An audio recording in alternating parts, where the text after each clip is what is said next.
So welcome to Lot 76 Cars. My name is Simon. Today I'm at the absolutely fabulous 2025 Festival of the Unexceptional. You want rare, you want ordinary, you want seldom seen, you've come to the right place. Keep watching.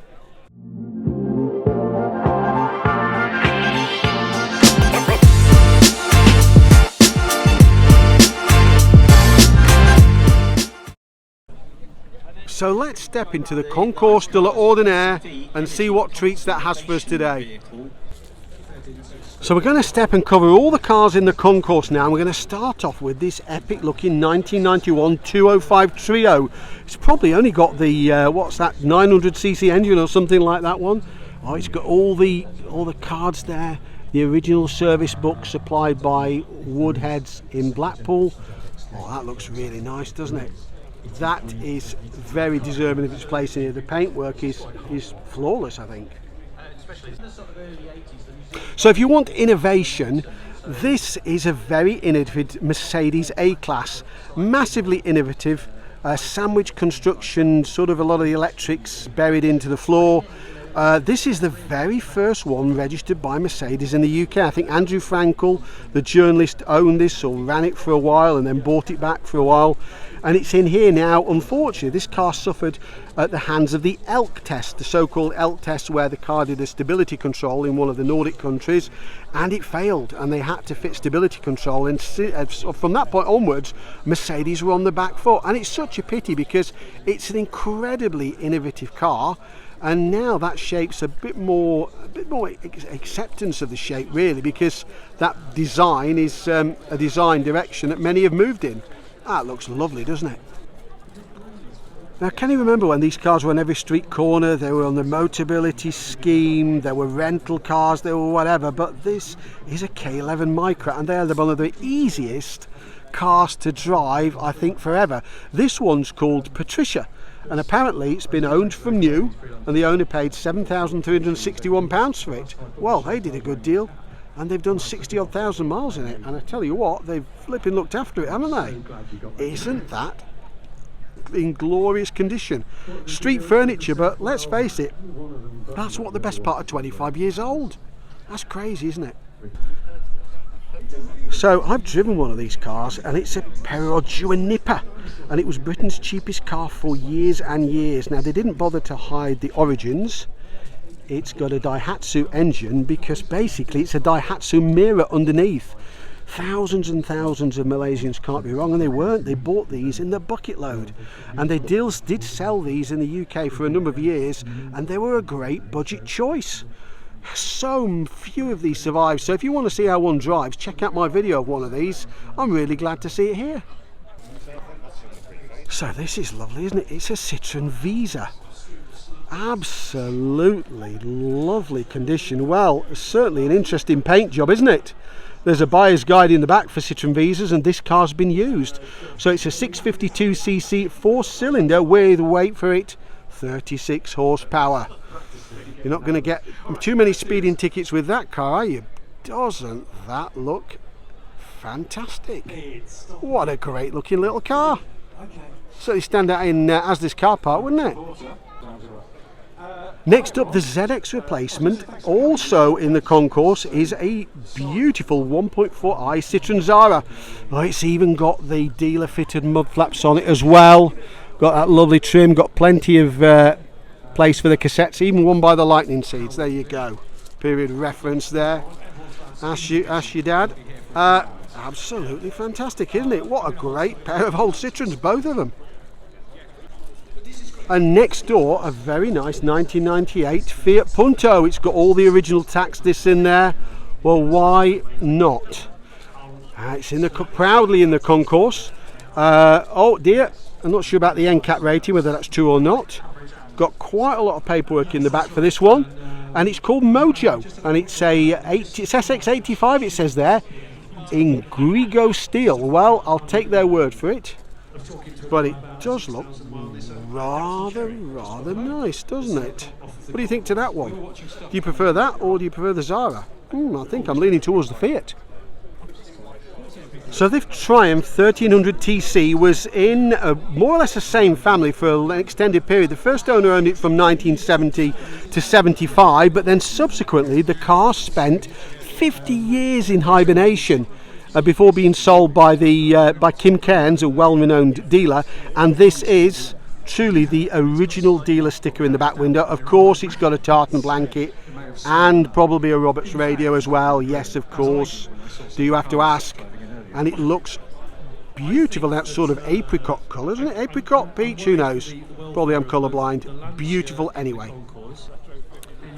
So this is a smoke blue Cavalier 1600L. It's a very early Mark II. This really put Vauxhall on the map in the company car market.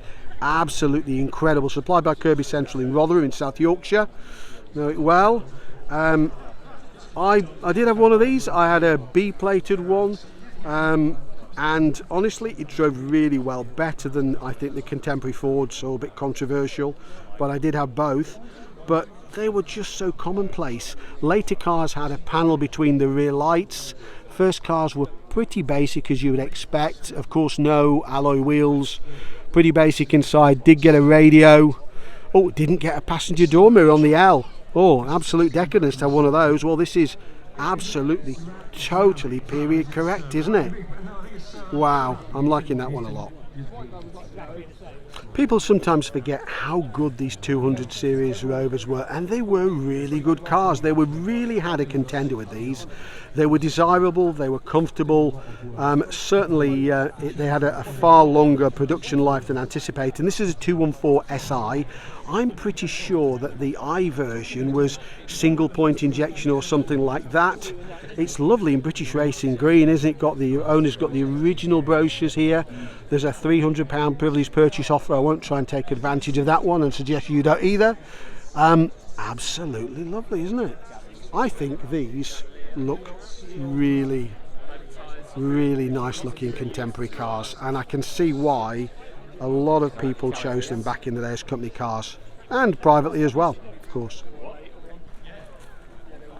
So this is a 1994 Polo Coupe Boulevard. Let's get that right. Owned by Craig Llewellyn, and it looks lovely, Craig. I'm pretty sure this might have passed me as I was broken down at the side of the road today. But in actual fact, it's a later car. If you remember, this is the bread van derivative, coupe derivative of the so-called bread van Polo. And this one's absolutely lovely, isn't it? It's got 22,000 genuine miles from new. It's a 4-speeder, and it says with a 1043cc engine, so you're not going to be catching pigeons with that one, are you really? But fair play to them. They've done a cracking job, and red is a really difficult paint to preserve on older cars, so good work. Escort Estate Mark IV, I think these are, with Dagenham Motors plates on. It's got a gear badge on the side, but I think it might be badge GL, so look what's going on there. These cars were incredibly useful. They did also do a 3-door estate. I never did get the 3-door estate idea, what the crap was behind that one. But never mind, these cars did have some innovation because they had an ABS system developed, I think with Girling, on the front wheels, believe it or not, not on all 4 wheels, which was always struck me as a little bit strange. This one's a real survivor. Many of these were in the company car fleet and would have battered around Britain with a lot of items in the back. Obviously this guy's not short of spares, is he? Although it does have a factory fitted sunroof. There you go, absolute luxury. So this Dutch registered ZX Reflex brake, as they call their estates, I believe, over in the Netherlands, and I think I might well have followed this one in this morning, and it's very well preserved. Isn't it great that they brought it all the way to the UK for this event, all the way from the Netherlands? It just shows you the importance of Festival of the Exceptional now, and the real sort of European stroke international draw it has for people. Last year I only had a couple of visitors from Tasmania visit me when my car was in here. there can be few Datsuns from 1976 that have survived as well as this absolutely glorious 100A 3-door. They have long since rusted away. Where has this been? How has it survived? Those tiny wheels it's got, absolutely tiny wheels that beautifully painted underneath. If it has been restored, it's been done exceptionally well, because Datsuns didn't sell in huge numbers if you think about some of the cars they were competing with, but this one really has survived. It does look like a UK car. I'm loving that colour, I don't know about you. Now for Nissan fans, another Nissan here, and this is a later one. It's a Sunny B12 from 1989, proudly proclaiming the multi-valve engine that they launched with this car. It looks glorious. We're going to have a look inside it here. Wow, it looks fantastic, doesn't it? Very clear dashboard, very clear instruments, no more than you need. It's got a cigarette lighter, it's got a radio cassette. I might even have 5 speeds in there. What more do you possibly need? And you've got loads of room in the back. Bring it on. So the word unicorn is often overused, but in this instance it's a 1984 Austin Montego 1.6L that deserves the title unicorn. From the first year of production of the Montego, used lightly repurposed Maestro doors, but the gentleman who bought it, and even the invoice is actually in the car, he ran it till about 1995. Then unfortunately he passed away. His son then took over ownership but left it in the garage. Now the owner has given me permission to have a look inside, and I've got to show you this. Let's step back into the first year of the Montego. Isn't that absolutely lovely? Brown trim. It's got head restraints but not in the back. It is what, 5-speed gearbox, is it? Proudly proclaims Montego. It's absolutely immaculate, isn't it? Windy windows, none of those decadent electric window affairs. It's got the registration number etched on the glass. Remember, that was a thing down in the car parks. It's got the original TD Michelin tyres. Absolutely fantastic. Well, I never thought I'd see the day when a Citroen Berlingo 800 DLX van from 1999 made the Festival of the Unexceptional Concours. A few more commercial vehicles in here. This one is family owned, run for an electrical business, and wait for it, it's got 184,000 miles on from new. We're still running strong, and the only reason it was retired because of the nonsense Ulysse scheme in London has declared it persona non grata. But I tell you what, that's in fantastic condition, isn't it? And talking of fantastic, this Renault Clio Grande from 1999 is pretty fantastic. It's got the travel suites in there, it's got the Clio watch, it's got a personal picture, it's got a manual, it's got its own model. What hasn't it got? The big idea in small cars, or so it says. It's absolutely lovely, isn't it? I tell you what, there's a hell of a paint finish on that car, and under the bonnet is been prepared just as well. We'll try and get that one in from a distance. Quite busy in here, apologies people walking into shot, but quite a car. So the Bedford Rascal was probably one of the last times the Bedford name was used by GM on their commercial vehicles. I think these based on a Suzuki from memory. They are tiny vans. Some of those may recognise them as sooty vans. Kids, ask your parents, look, that's where the engine is. We'll try and get a shot inside, go round it. I mean, really, it is in incredible condition inside this one. I won't disturb the owner who's in there, but we'll have a look round the side door. Let's just go around to the side and we can see a better look at how you access the you can access the engine if you lift up the passenger seat. Well, I suppose if you're the driver, it's quite handy. You can check all the levels, basic levels, as you're actually driving the vehicle. Well, there's lovely side repeaters there. It is in absolutely immaculate condition. So apologies here, it's quite crowded now. Isn't that nice? Well, there you go. Well, we've got another Rover, 1992 214, this time an SLI. Not sure why they've got two of the same car in the Concours, but we're glad to see it. This has got the twin cam 16 valve. Isn't that very sweet as a nut, doesn't it?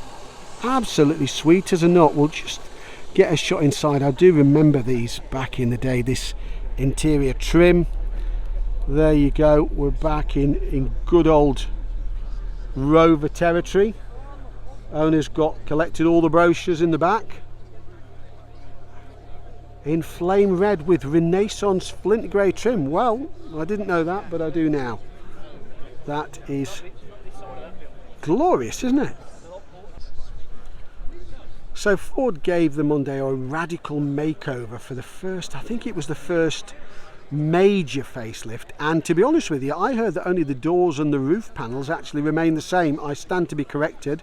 This particular car was saved from going down the banger racing route, and we're really glad it was saved. It's the 2 litre 16 valve. It seems to be missing the side rubbing strips there, but maybe I'm wrong. It's in great nick, isn't it? Again, they've got the brochure and all the personalised models and everything else. And it's a T, let's make it 1999, I think. Beautiful. So using the famous Lampredi twin cam engine, this is a Lancia Beta Berlina, and apparently it's the only Automatica. Yes, it's called Automatica. As its time, actually 115 horsepower is not bad going, apparently. And we'll just try and get this in shot. The owner's just getting some last minute polishing in. I know how that feels, having done this in the past. You're chasing the rain. That's absolutely beautiful, isn't it? So few survive, and I've seen two today. So originally produced as the Chrysler Alpine, then the Talbot, and then by the time we reached this stage they'd got the booted version, the Solara, but the Alpine still lived on, but using the Talbot badge, a name resurrected from the past when they couldn't use the Chrysler name and the company was purchased by PSA. This one's an absolutely stunning example, to be honest with you. Doesn't, of course, it's basic enough, doesn't have the head restraints there, probably all the equipment you need in there, radio, probably the central locking means you can reach all the doors from the driver's seat, etc, etc. But yes, somebody has spent an awful lot of time preparing that car. It's immaculate. And again, I think another commercial vehicle. I've never seen so many commercials here. This one, again, for commercials, survived well. BT used a lot of these back in the day. I think they were key in getting the Fiesta van made by Ford, because there's not an awful lot of space in, but they're quite handy. And this is just a 1999, no grade, just Fiesta van. Not sure if it has the Enduro engine in or not, but it is.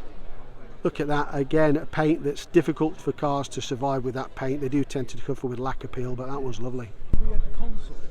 So this Fiesta is a 1993 Meridian 1.1. Now apparently the Meridian was linked into the television channel that covered the south of the UK.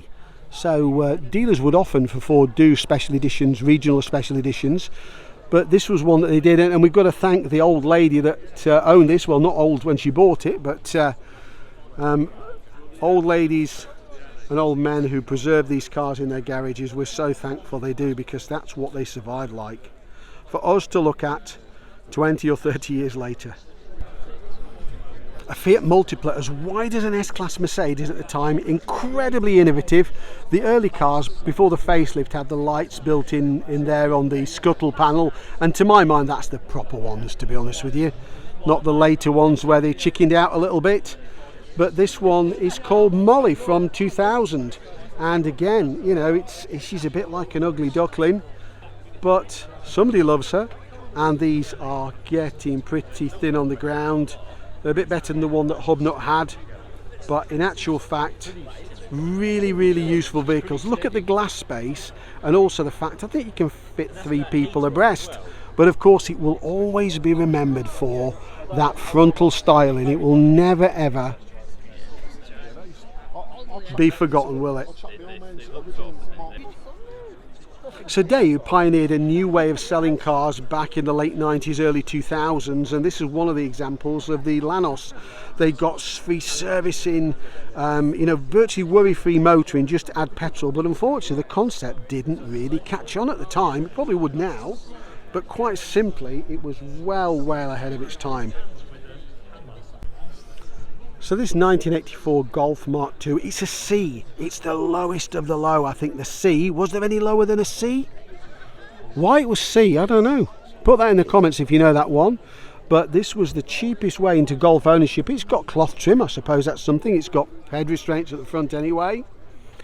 But this was the way, apparently, the new Golf, or how to make a bestseller still better. Well, obviously they did. They had years of doing that.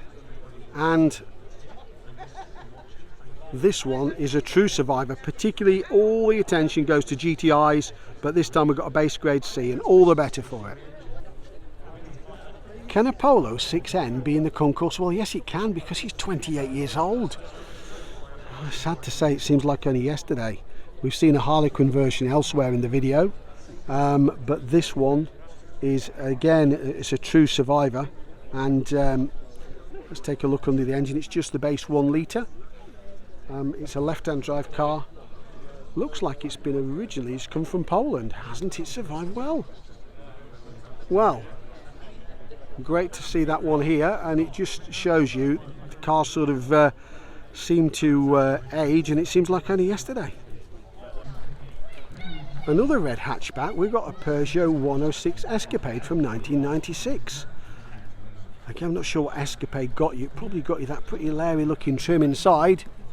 Probably won't open the door for that one. Might be too much for my viewers in multicolour. And the Escapade, what did it have? It says leave it all behind, and you could leave it all behind, apparently. Oh, what else can you say about that one? It's got the original Waters of Hatfield sticker in the back. Well, and another true survivor of something that was pretty ordinary, pretty dynamic, drove really well, these little cars, they really did. And all the way from Poland is this 1982 Talbot Solara. 1982, get my head around that for a second. It's come all the way from Poland, and not sure how many of these survive in the UK, never mind that some survive in Poland. That's incredible, isn't it? It looks really original. I do like those pepper pot style alloys. Didn't they fit those on like this, the Scepter version, something like that? What a fabulous car in this minky colour. You wouldn't find that on colour charts these days, would you? Not at all. Now the Almera replaced the Sunny, and on paper it had all the right credentials to really take a good share of C segment, lower medium as it was called then. Unfortunately, an absolutely disastrous advertising campaign. I made a video about this a few years ago, showing a man and woman dressed in black pushing one of these over a cliff, saying the car they don't want you to drive absolutely crashed and burned. Even though these were rated quite highly by Quentin Wilson and others who drove them on Top Gear, unfortunately it just wasn't enough to rescue them, and the final nail in the coffin was when they got a 1-star NCAP cross through. The car deserved more than this. They drove epically well. It wasn't an unsafe car, but unfortunately mud sticks sometimes, and that's what you end up with. But still great to see here. So there was a Fiat Ulysse, a Peugeot, was it an 806, I can't remember, and there was also the Citroen versions of these MPVs. Now the Fiat one is lesser seen, but it's quite a handy car. Look at the captain's chairs, how you can spin the captain's chairs round, and you've got almost a work area in the middle, a picnic area for a family. What an incredibly useful car. I'd simply forgotten how innovative these were inside, and I suppose the Espace is the same as well. This one has survived really well, hasn't it? It's an absolutely beautiful colour, isn't it? Don't know what the colour's called, but this sort of aqua greeny colour looks lovely, doesn't it? Put it in the comments if you know what the real name of that colour is, rather than my guesswork, please. And next to Fiesta, we've got this absolutely delightful Skoda Fiat Forum. I think Bertoni had something to do with the styling of these from memory. I think this was very early in the days of ownership by Volkswagen, and it's perfectly preserved inside. We'll have a quick look inside. The owners helpfully left the window open, which with the weather on a day like today is a brave thing to do. Of course, it's got a travel blanket in the back on the shelf. That's what you expect. And a nodding dog and the dice. Come on, that's what we need. Lovely, isn't it? So thanks for watching Lot 76 Cars at the 2025 Festival of the Unexceptional. As always, this show doesn't disappoint. Plenty of interesting cars like the Tata Nano just behind me, and plenty of other rare ones that were street furniture not so long ago. So please like, share and subscribe. Please click on notifications to be informed of my next video, and once again, as always, thanks for watching.